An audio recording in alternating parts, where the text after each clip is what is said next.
গত শনিবার গায়িকা লগ্নজিতা মঞ্চে গান করার সময় মঞ্চে উঠে লগ্নজিতাকে হেনস্থা ও খুনের চেষ্টার অভিযোগের ভিত্তিতে মূল অভিযুক্ত মেহবুব মল্লিককে আজ কাঁথি মহকুমা আদালতে তোলা হয়। অভিযুক্ত ব্যক্তির বিরুদ্ধে একাধিক আইপিসি ধারা জারি করা হয়েছে। এদিন কড়া নিরাপত্তার মধ্য দিয়ে অভিযুক্তকে আদালতে পেশ করা হয়।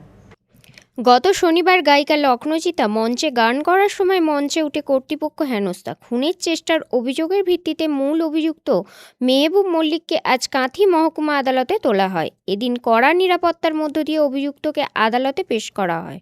কাঁথির পুলিশ সুপার অতীন বিশ্বাস জানান, অভিযুক্ত ব্যক্তির বিরুদ্ধে 341, 323, 354, 506, 509 ও 307 আইপিসি ধারা জারি করা হয়েছে। 7 দিনে পুলিশি রিমান্ডের আবেদন করা হবে। নিজেদের হেফাজতে নিয়ে তদন্ত করা হবে। জানা গিয়েছে, অভিযুক্ত ব্যক্তি চুলের ব্যবসার সাথে যুক্ত। চীন সহ বিভিন্ন দেশ বিদেশে রপ্তানি করে। আগে কাস্টমের হাতে ধরা পড়ে। ভারপ্রাপ্ত পুলিশ সুপার মিতুন কুমার দে জানান,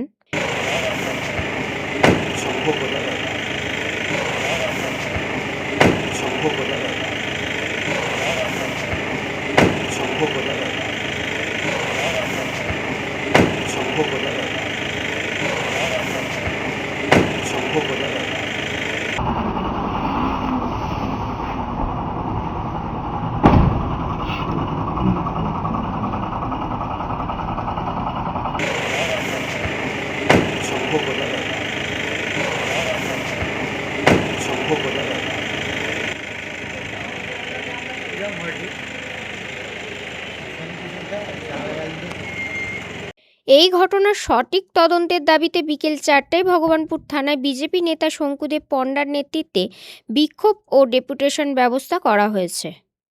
ভগবানপুরের যে ঘটনাটা আপনারা প্রত্যেকে জানেন, সেটার ক্ষেত্রে নিশ্চিতভাবে আমরা এটা সামাজিক গুরুত্বের কথা মাথায় রেখে আমরা প্রথম থেকেই আমরা স্ট্রংলি ওটাকে হ্যান্ডেল করতে চেষ্টা করেছি। আজকে কাঁথি কোর্ট, মাননীয় কোর্ট, আমরা 7 দিনের রিমান্ড প্রে করেছিলাম। 4 দিন কোর্ট থেকে অনুমোদন দিয়েছে। তো নিশ্চিতভাবে আমরা রিমান্ডে নিয়ে আরো ফার্দার ইনভেস্টিগেশনটাকে আমরা ফার্দার করবো এবং সবগুলো aspect we will look into all the aspects pertaining to this investigation.